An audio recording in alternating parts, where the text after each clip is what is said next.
జై శ్రీరామ్. శ్రీమాత్రే నమః. శ్రీ గురుభ్యో నమః. 2025 సంవత్సరం సెప్టెంబర్ 14వ తారీఖు నుంచి 2025 సంవత్సరం సెప్టెంబర్ 19వ తారీఖు వరకు ఈ వారం యొక్క గోచార గ్రహస్థితులు. గోచార గ్రహస్థితులు ఇచ్చే ఫలితాలు ద్వాదశ రాశుల వాళ్ళకి, ద్వాదశ లగ్నాల వాళ్ళకి. ఈ గోచార గ్రహస్థితులు ముందు ఏ ఏ రాశుల్లో ఉన్నాయో మనం చూద్దాం. 14వ తారీఖు గురు భగవానుడు, అంటే 14 నుంచి 19 వరకు ఈ గోచర గ్రహస్థితులు మనం తెలుసుకుంటున్నాం. వారఫలాల్లో భాగంగా గురు భగవానుడు మిథున రాశిలో ఉన్నాడు. శుక్రాచార్యుల వారు 14వ తారీఖు వరకు మిథున రాశిలో ఉంటారు. 15వ తారీఖు నుంచి ఆయన మిథున రాశిలో నుంచి సింహరాశిలోకి ఆయన సంచారం సాగుతుంది. అలాగే బుధ భగవానుడు 14, 15 సింహరాశిలోనే సంచారం సాగుతుంది. 16వ తారీఖు ఆయన సింహరాశి నుంచి కన్యారాశిలోకి ఆయన ప్రవేశిస్తారు. సూర్యనారాయణమూర్తి 16వ తారీఖు వరకు కూడా సింహరాశిలో సంచారాన్ని సాగిస్తూ 17వ తారీఖు సింహరాశిలో నుంచి కన్యారాశిలోకి ఆయన ప్రవేశిస్తున్నాడు. కేతుదేవుడు సింహరాశిలో సంచారం చేస్తూ ఉన్నారు. మంగళ్ ఆయన ఈ వారం అంతా కూడా తులారాశిలో ఆయన సంచారాన్ని సాగిస్తున్నాడు. రాహు భగవానుడు కుంభరాశిలో స్థితులై ఉన్నారు. వక్రించిన శనేశ్వరుల వారు మీనరాశిలో స్థితులై ఉన్నారు. ఇవి ఈ వారం యొక్క గోచార గ్రహ గమనాలు. ఈ వారం యొక్క గోచార గ్రహ గమనాలలో ఏదైనా ఒక ప్రత్యేకత ఉందా అంటే 15వ తారీఖు. ఈ వారం 15వ తారీఖు అంటే రెండవ రోజే 4 రాశులు సింహరాశిలో స్థితిలో ఉన్నాయి. సూర్యనారాయణమూర్తి, బుధ భగవానుడు, కేతు భగవానుడు, అలాగే శుక్రాచార్యుల వారు. వీళ్ళ నలుగురు కూడా సింహరాశిలో ఉన్నారు. ఆ తర్వాత ఇది బ్రేక్ అవుతుంది చైన్, ఎందుకంటే బుధ భగవానుడు కన్యా రాశిలో నెక్స్ట్ డే ప్రవేశిస్తారు. తర్వాత తత్తుల్యంగా ఆల్టర్నేట్ డే సూర్యనారాయణమూర్తి కూడా కన్యా రాశిలోకి ప్రవేశిస్తారు. ఒకే ఒక రోజు ఈ వారంలో 4 గ్రహాలు సింహరాశిలో సంచారం చేస్తూ ఉన్నాయి. ఈ 4 గ్రహాలు సింహరాశిలో ఒకరోజు సంచారం చేయడం వల్ల మరియు మిగతా గోచార గ్రహస్థితులు, గ్రహ గమనాల ఆధారంగా ఈ వారము ద్వాదశ రాశుల వాళ్ళకి, ద్వాదశ లగ్నాల వాళ్ళకి ఎలాంటి ఫలితాలు ఉంటాయి, ఈ విషయాలు మనం చూద్దాం. అయితే ఈ వారం ఒక మంచి సిగ్నిఫికెన్స్, గోచారంలో ఉన్న సిగ్నిఫికెన్స్ ఏంటంటే 4 గ్రహాలు సింహరాశిలో ఉండగా ఒక్కరోజు అయినా, ఎందుకు కాకపోవచ్చు ఒక్కరోజు అయినా సరే, తృతీయ లాభాలలో అంటే గురుడి నుంచి తృతీయంలో వీళ్ళు స్థితిలో ఉన్నారు, వీళ్ళ నుంచి లాభంలో గురు భగవానుడు స్థితిలో ఉన్నారు. సో ఈ 4 గ్రహాలకి లాభంలో గురు భగవానుడు స్థితిలో ఉండడం అనేది ఇది ఒక ప్రత్యేక అంశము. దీనివల్ల ఏమవుతుందంటే ఎప్పుడైనా సరే లాభంలో ఏ గ్రహం అంటే మన జన్మజాతకంలో కూడా మనకి ఏ స్థానం నుంచి లాభంలో ఏ గ్రహం అంటే లగ్నం నుంచి కావచ్చు, రాశి నుంచి కావచ్చు, అలాగే ప్రతి ఒక్క హౌస్కి లాభంలో ఏ గ్రహం ఉందో ఆ గ్రహం బేస్ చేసుకొని మనకి ఆ హౌస్ యొక్క పోర్ట్ఫోలియోస్ ఎంతవరకు మనకి మేనిఫెస్ట్ అవుతాయి అన్నది కూడా ఆధారపడి ఉంటుంది. ఇప్పుడు ఏంటంటే అది లాభంలో ఉన్న గ్రహము గురు భగవానుడు, శుక్రాచార్యుల వారు, లేదా అచ్చంగా ఉత్తగా చంద్ర భగవానుడు, కానీ ఏ గ్రహాలు కలయికలేని బుధ భగవానుడు అయినా సరే చాలా మంచి ఫలితాన్ని, ఉత్తమ ఫలితాన్ని అందజేస్తారు. అయితే ఈ లాభంలో గురు భగవానుడు 4 గ్రహాల నుంచి ఒక్కరోజు లాభంలో ఉన్న గురుగ్రహ స్థితి అందరికీ ఏదన్నా ఒక మంచి ఇంపాక్ట్ క్రియేట్ చేయాలి. అదేంటి మళ్ళీ ప్రతి రాశి వాళ్ళకి, ప్రతి లగ్నం వాళ్ళకి విడివిడిగా ఉంటుంది. అదే మనం చూద్దాము. ఇప్పుడైతే 4 గ్రహాలు 15వ తారీఖు సింహరాశిలో స్థితిలో ఉన్నారు. మిగతా గోచార గ్రహగమనాలు కూడా మనం తెలుసుకున్నాము. ఇప్పుడు బుధాదిత్య యోగం కన్యారాశిలో ఏర్పడుతుంది. ఈ వారాంతంలో కన్యారాశిలో కూడా బుధాదిత్య యోగం చాలా బలంగా ఉంటుంది. మీ జన్మజాతకంలో మీరు పుట్టినప్పుడు కనుక మీకు కన్యారాశిలో బుధాదిత్య యోగం ఉన్నప్పుడు మీరు పుట్టి ఉంటే కనుక ఇప్పుడు ఇది ఇంకా మంచి ట్రాన్సిట్ అని చెప్పాలి. ఎందుకు కారణం ఏంటంటే మామూలుగానే కన్యారాశిలో రవి బుధుల కలయిక యోగిస్తుంది.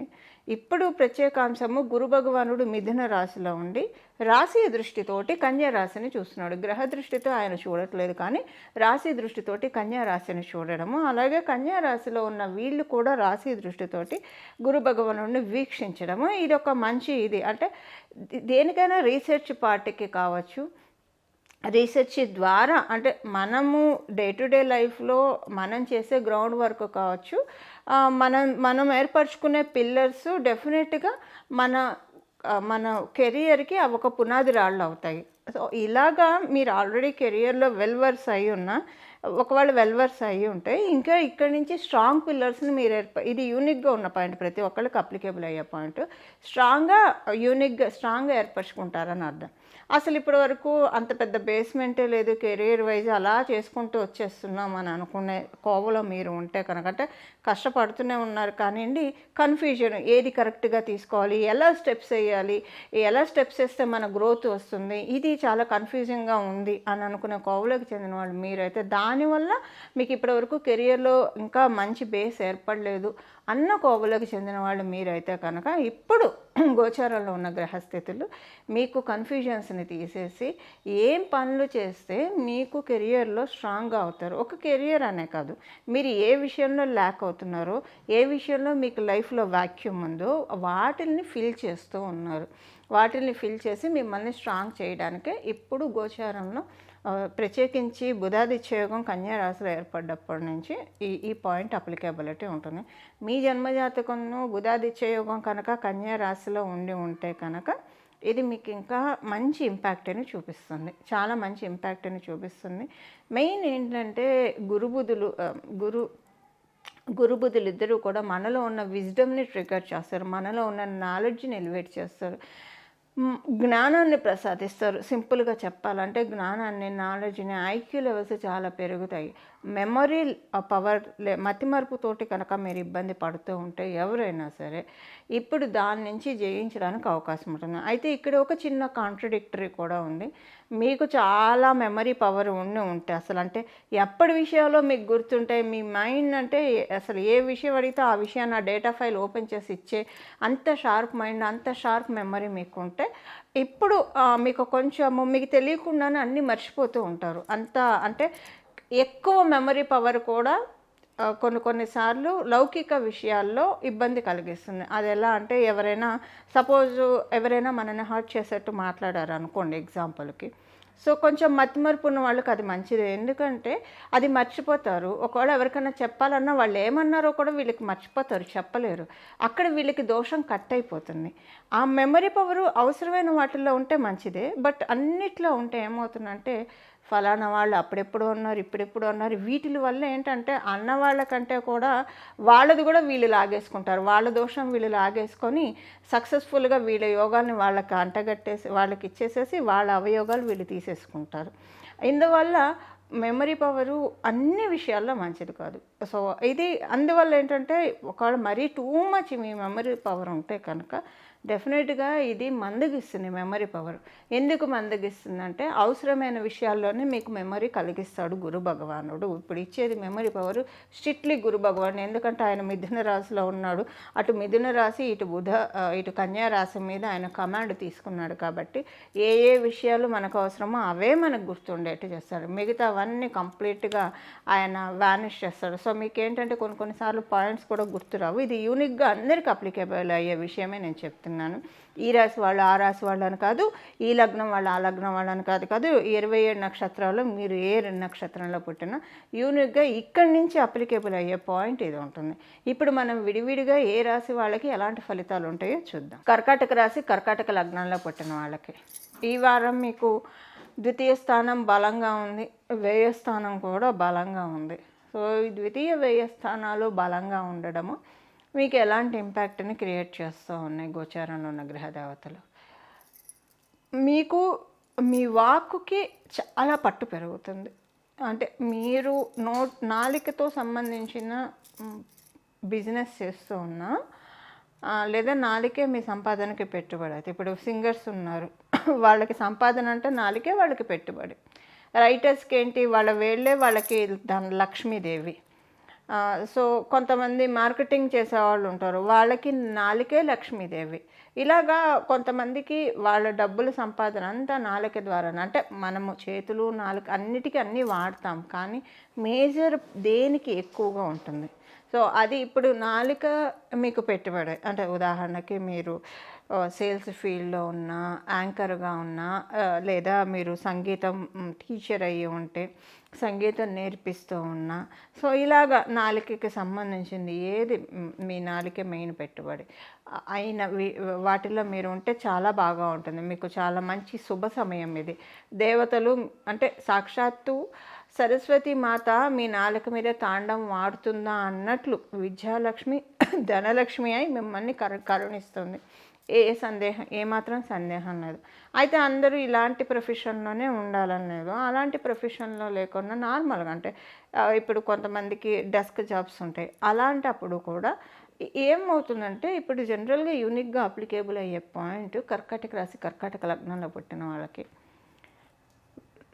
మీ నాలిక అనే తామరం మీద కమలం మీద విద్యాలక్ష్మి సరస్వతి అమ్మవారు విద్యాలక్ష్మి రూపంలో స్థితిలో అవుతున్నారు. దీనివల్ల ఏంటంటే నోరు మంచిదైతే ఊరు మంచిదవుతుంది. మీరు మాట్లాడే మాటలు అవతల వాళ్ళకి ఇంప్రెసివ్గా ఉంటాయి. మీ ఎంప్లాయర్కి కూడా చాలా ఇంప్రెసివ్గా అనిపిస్తాయి. దానివల్ల ఏమవుతుందంటే మీకు ఒక చక్కటి అంటే మంచి పొజిషన్లోకి తీసుకెళ్ళిపోతారు మిమ్మల్ని. వీళ్ళు చేయగలరు అంటే మనం మాట్లాడే మాటల్ని బట్టి మనం ఏంటి అనేది అవతల వాళ్ళు క్యాచ్ చేయగలుగుతారు. ఇప్పుడు మీలో ఉన్న టాలెంట్ మీకు తెలియకుండానే మాటల ద్వారా బయట పెట్టగలుగుతారు. ఇలా మాటల ద్వారా బయట పెట్టగలుగుతారు కాబట్టి మీకు చాలా బాగుంటుంది. సో ఇది ఉద్యోగస్తులకి, వ్యాపారస్తులకైతే చెప్పక్కర్లేదు. ఎందుకంటే వ్యాపారస్తులకి కొంచెం డెఫినెట్గా మాటకారితనం కావచ్చు, ఒక జెన్యూనిటీతో కూడిన మాటకారితనం ఉంటే డెఫినెట్గా వాళ్ళు బిజినెస్లో క్లిక్ అయ్యే తీరుతారు. అందులో ఎలాంటి సందేహం లేదు. దానికి ఇప్పుడు మీకు డెఫినెట్గా లక్ష్మీ అమ్మవారి కటాక్షం సరస్వతి అమ్మవారి రూపంలో ఉంది. డెఫినెట్గా చాలా బాగా ఉంటుంది. మీరు టీచర్స్ అయితే టీచర్స్కి కూడా, ఎందుకంటే వాళ్ళకి పాపం పొద్దు నుంచి వాళ్ళకి రెండు నుంచొని ఉండాలి, పాదాలకి పని ఎక్కువ ఉంటుంది, అలాగే వాళ్ళ నాలుకకి కూడా విసుగు విరామం లేకుండా ఇంకా వాళ్ళు ఎక్కువ అరవాల్సి వస్తారు స్టూడెంట్స్ తోటి, సైలెన్స్ అని చెప్పి. సో వాళ్ళకి ఉన్నంత అలసట నాలుకకి పాదాలకి ఇంకెవరికి ఉండదనే చెప్పాలి. దానికి చేతులెత్తి దండం పెట్టాలి ఆచార్యులందరికీ కూడా. మీకైతే చాలా మంచి సమయం అండి. మీరే విద్యాలక్ష్ములు లేదా మీరే హయగ్రీవులు మగవాళ్ళు అయితే. కానీ ఇప్పుడు మీకు భగవత్ కృపా కటాక్షం చక్కగా తెలిసే సమయం. ఎస్పెషల్లీ గురుస్థానాల్లో ఉన్న వాళ్ళకి, ఆచార్య స్థానాల్లో ఉన్న వాళ్ళకి చాలా మంచి శుభ సమయం ఇది. కర్కాటక రాశి కర్కాటక లగ్నంలో పుట్టిన వాళ్ళకి నేచర్ నుంచి వచ్చే బ్లెస్సింగ్స్ని మీరు తీసుకోవడానికి చాలా చక్కగా ఉంది. ఇందులో మనం ఇప్పుడు ఉద్యోగస్తులకి మాట్లాడుకున్నాం, వ్యాపారస్తులకి మాట్లాడుకున్నాం. విద్యార్థులకి కూడా మంచి శుభ సమయం, ఎలాంటి ఇబ్బంది లేదు. విద్యార్థులను ఏదైనా ప్రయాణం చేస్తారంటే వాళ్ళ స్కూల్ తరఫు నుంచి, కాలేజీ తరఫు నుంచి కావచ్చు, ఏదైనా వెళ్ళొచ్చు, లేదా పర్సనల్గా వాళ్ళ ఫ్రెండ్స్తో అయినా వెళ్ళొచ్చు, లేదా ఫ్యామిలీతో కలిసి ఏదైనా ట్రిప్ వెళ్ళడానికి ఇప్పుడు కర్కాటక రాశి కర్కాటక లగ్నంలో ఈ పాయింట్ కనిపిస్తూ ఉంది. ఇది మీరు అనుకున్న పనులన్నీ అనుకున్నట్లు అవుతాయి. కొంత మీకేంటంటే ఒక చిన్న ఇదేంటంటే ఆర్థికపరమైన విషయాల్లో మీకు ఏదైనా అసంతృప్తి ఉంటే ఆ అసంతృప్తి ఈ వారం నుంచి ఫుల్ఫిల్ అవుతుంది. ఆ విధంగా మిమ్మల్ని గోచారంలో ఉన్న గ్రహదేవతలు దీవిస్తూ ఉన్నాయి. మీ మాటకి విలువ పెరుగుతుంది. మిమ్మల్ని అపార్థం చేసుకున్న వాళ్ళు మిమ్మల్ని అర్థం చేసుకుంటారు. ఒక రకంగా చెప్పాలంటే అందరూ మిమ్మల్ని ప్రశంసల వర్షంలో ముంచెత్తుతున్నారేమో అనిపిస్తుంది. అంటే బాగా అప్రిషియేట్ చేస్తూ ఉంటారు మీ చుట్టూ ఉండేవాళ్ళు. ఇదేదో వాళ్ళ అవసరం కోసమో లాభాపేక్ష కోసమో కాదు. గ్రహదేవతలు అలా చేయిస్తున్నాయి ఇప్పుడు. సో విమర్శకుల ప్రశంసలు అందుకునే శుభ సమయము కర్కాటక రాశి కర్కాటక లగ్నంలో పుట్టిన వాళ్ళందరికీ కూడా. ఇవి ఈ వారం యొక్క గోచార గ్రహస్థితుల ఫలితాలు మీ రాశి మీ లగ్నం వాళ్ళకి. ఈ వారం చేసుకోవాల్సిన పరిహారం వచ్చేసేసి మీ ఇష్టదైవ నామస్మరణ. మీరు ఏ దైవాన్ని అయితే అత్యంత ప్రీతిగా ఆరాధిస్తారో ఒక్క చిన్న గ్రాటిట్యూడ్, అంటే మనకి చక్కగా శరీర సౌష్ఠవం ఇచ్చి ఫిజికల్గా మనల్ని బాగా బలంగా ఉంచి, మెంటల్గా మనల్ని బలంగా ఉంచి, మనం అన్ని పనులు డే టు డే లైఫ్లో చేసుకోవడానికి మనకి సహకరించిన భగవంతుడికి ఒక చిన్న కృతజ్ఞత చెప్పడం మన బాధ్యత. అలాగే పంచభూతాలకి ప్రతిరోజు కృతజ్ఞత చెప్పడం మన కర్తవ్యం, మన ధర్మం, మన బాధ్యత. నీరు మనకి నీరు తాగడం వల్ల మనకి జీవం ఏర్పడుతుంది. గాలి పీల్చందే అంటే నీళ్లు లేకపోయినా, ఆహారం లేకపోయినా కొన్ని రోజులన్నా బతకగలమేమో కానీ గాలి లేకుండా ఒక్క సెకండ్ కూడా మనం ఉండలేము. సో పంచభూతాల్లో ఒకటైన గాలి వాయుదేవుడికి, అలాగే భూమాతకి, అగ్నిదేవుడికి, ఆహారం మనం అగ్నిదేవుడి వల్లే తీసుకోగలుగుతున్నాం. అగ్నిదేవుడికి, ఆకాశతత్వానికి, మనకి వచ్చే మంచి థాట్స్, మంచి ఆలోచనలు ఇవన్నీ కూడా ఆకాశతత్వం నుంచే మనకు వస్తాయి. సో మన చుట్టూ ఉన్న పంచభూతాలకి మనం కృతజ్ఞతలు చెప్పుకునే సరైన సమయం ఇది. ఇన్నాళ్ళు ఒకవేళ మీరు చెప్పుకుంటూ ఉన్న వాళ్ళైతే మీరు ఈ పాయింట్ ఇగ్నోర్ చేయండి. ఇంకా కొంచెం ఎక్కువ చెప్పుకోండి, మీకు చాలా మంచి ఫలితాలు వస్తాయి. ప్రకృతి మాతకి ధన్యవాదాలు, పంచభూతాలకి ధన్యవాదాలు. ప్రతిరోజు ఉదయం లేవంగానే లేవంగానే దండం పెట్టుకోవాలి, స్నానం చేయంగానే దండం పెట్టుకోవాలి, అలాగే నైట్ పడుకునే ముందు కూడా దండం పెట్టుకోవాలి. ఇలా ప్రకృతి పట్ల మనం ఆరాధన భావం చూపిస్తే కనుక ఈ పంచభూతాల ఆశీర్వాదం అందుకోవడానికి, ప్రకృతి మాత యొక్క ఆశీర్వాదం అందుకోవడానికి ఈ వారం నిజంగా చాలా చక్కటి అవకాశం. ఎందుకంటే బుధ భగవానుడు రాశులైన మిథున రాశి మరియు కన్యా రాశి ఈ రెండు కూడా చాలా బలోపేతంగా ఉన్నాయి. కాబట్టి ఈ వారం మీ ఇష్టదైవాన్ని ఆరాధించుకుంటూ ఒక గ్రాట్యుట్యూడ్, భగవంతుడు మనకి అంటే సమస్యలు అనేవి ప్రతి ఒక్కళ్ళ జీవితంలో ఉంటాయి. ఆ సమస్యలనే మనం 24 గంటలు పట్టుకొని కూర్చోకుండా నాకు ఇది ఇచ్చాడు, ఇన్ని ఇచ్చాడు, చాలామందితో కంపేర్ చేస్తే నేను బెటర్గా ఉన్నాను, దానికి థ్యాంక్స్ అని చెప్పుకోవడం ఇక్కడి నుంచి మొదలు పెడితే మీరు అదే కోవలో చెందిన వాళ్ళైతే చాలా సంతోషం. ఇంకా దాన్ని పెంచుకోండి. ఇన్ కేస్ ఒకవేళ మీకు తెలియకుండా మీ బాధల్ని మీరు కొంచెం ఎక్కువగా తలుచుకుంటున్న కోవలో మీరు ఉంటే కనుక దయచేసి దానికి పులి స్టాప్ పెట్టేసేసి భగవంతుడు మనకి ఇచ్చిన దానికి కృతజ్ఞతలు. ఇప్పుడు కొంతమందికి ఆస్తమా పేషెంట్స్ ఉంటారు, వాళ్ళు గాలిని కూడా సరిగ్గా పీల్చుకోలేరు పాపం. గాలి అందక ఇబ్బంది పడతారు, ఆక్సిజన్ పెట్టుకుంటారు, ఇన్హేలర్ కొట్టుకుంటారు. సో వాళ్ళతో మనం కంపేర్ చేస్తే మనం చక్కగా గాలిని చూడండి, గాలి సరిగ్గా పీల్చుకోలేకపోతే ఎంత ఇబ్బంది అవుతుంది, అది పడే వాళ్ళకి అర్థమవుతుంది. ఇప్పుడు మనం ఎక్కడైనా ఒక కొండెక్కినా, లేదంటే ఎంత బాగున్న వాళ్ళకైనా కొండెక్కినా, లేదంటే ఒక మెట్లెక్కినా కూడా కంటిన్యూగా అలుపు వచ్చేస్తుంది. అలుపు వచ్చినప్పుడు మనకు ఆక్సిజన్ లోపలికి వెళ్ళదు, అప్పుడు మనం స్టక్ అయిపోతాం. అప్పుడు మనకు అర్థమవుతుంది వీళ్ళు ఎంత బాధపడుతున్నారో అని. సో అలా మనకి మన చుట్టూ ఉన్న వాళ్ళతోటే మనకు తెలిసిన కొంతమందికి కంటి ఇబ్బందులు ఉంటాయి. కంటి ఇబ్బందులు లేదనుకో మనం దానికి కృతజ్ఞత చెప్పుకోవాలి. ఇలా మనకి భగవంతుడు ఏది ఇస్తే దానికి ఫస్ట్ కృతజ్ఞతలు చెప్పుకుంటూ ఉంటే మిగతావన్నీ ఆటోమేటిక్గా అవే అలైన్ అవుతాయి. ప్రకృతిని నమ్మండి, అమ్మని నమ్మండి, భగవంతుడిని నమ్మండి, ఖచ్చితంగా సత్ఫలితాన్ని మనం తీసుకుంటాం.